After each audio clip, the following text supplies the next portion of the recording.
Well, right now we're back again at the Bath Townhouses, a terrace of small houses on the edge of Bath.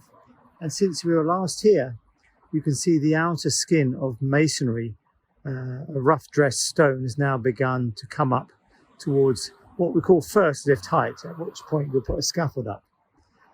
You can see that the Celotex insulation we saw before has now been covered by a black, what's effectively a waterproof layer to stop any water that goes through this outer masonry coming through and coming into contact with the Celotex and then getting through that and causing damp patches on the inner block wall.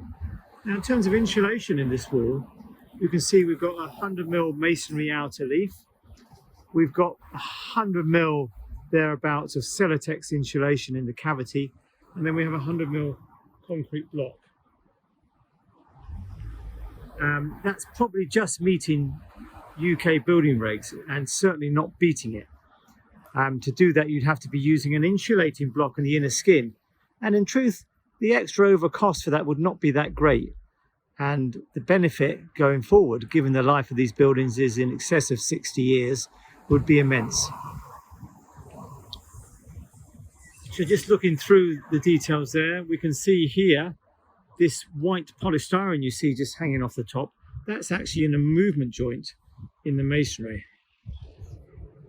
And we need these every so many meters. The engineer will decide where they go to make sure that the walls, when they heat up and contract diurnally or seasonally, can move without causing undue cracking in the masonry itself. You can see in the doorways and in the windows we have these cavity thermal break fillers. We saw them previously, and they're now being built into the wall as the work proceeds. You can see a wire brush on top of the wall there.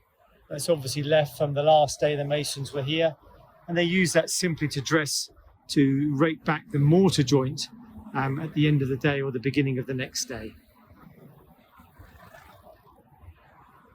And you can see there's one portion of wall yet to be built, and where that straight joint is, that's where the next movement joint will be in this elevation.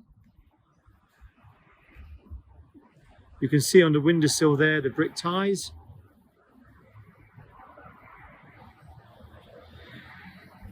Just there, in fact, get my orientation.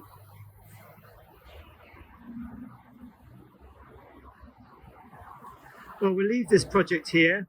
I'll come back and we should begin to see the next floor going in and get an idea possibly how that may or may not cause thermal bridging in the structure itself.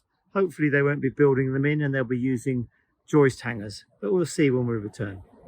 That's it for now.